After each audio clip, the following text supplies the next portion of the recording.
Germany से ही करना चाहते थे। नतीजा ये कि ट्रीटी ऑफ वर्साई के अकॉर्डिंग जर्मनी को $33 बिलियन का फाइन भरने को कहा गया बाकी और देशों को। ये आज के पैसों में $270 बिलियन होता है। ये इतना सारा पैसा होता है कि यकीन नहीं करोगे, साल 2010 में जाके जर्मनी ने आखिरी पेमेंट करी थी इस पैसे की। ऑलमोस्ट 100 साल का समय लग गया। और आप सोचोगे कि ये पैसे आते कहां से?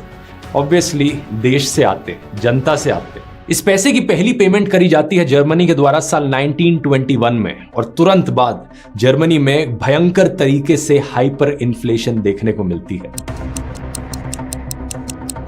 जर्मनी की करेंसी उस वक्त थी जर्मन मार्क। इतनी तेजी से ये डीवैल्यू होती है कि आप यकीन नहीं करोगे। साल 1922 में बर्लिन में एक ब्रेड के पैकेट की कॉस्ट थी 160 मार्क्स। अगले साल 1923 में इसी ब्रेड के पैकेट की कॉस्ट होती है 200 बिलियन मार्क्स। जाहिर सी बात है कि इकोनॉमी का सत्यानाश हुआ और अनएम्प्लॉयमेंट बड़ी तेजी से बढ़ने लगी। ऐसे हालातों में हमारी कहानी में एंट्री होती है एडोल्फ हिटलर की, एक यंग पॉलिटिकल लीडर जो अपने भाषणों के द्वारा जनता को बेवकूफ बनाना बहुत अच्छे से जानता था। साल 1923 में हिटलर की नाजी पार्टी जर्मन सरकार को ओवरथ्रो करने की कोशिश करती है कू करके।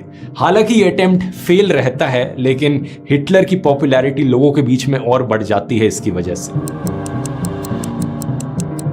लोगों के बीच में अफवाहें फैलाई जाती हैं कि जर्मनी को जो एम्बैरेसमेंट सहनी पड़ रही है, जर्मनी की जो इंटरनेशनल बेइज्जती हुई है, ये देश में रह रहे एंटी नेशनल एलिमेंट्स की वजह से हुई है। लोग बहुत परेशान थे, लोगों को बहकाना आसान था। हिटलर कहता है कि जो देश में ज्यूज और सोशलिस्ट लोग रहने लग रहे हैं, गलती इनकी है।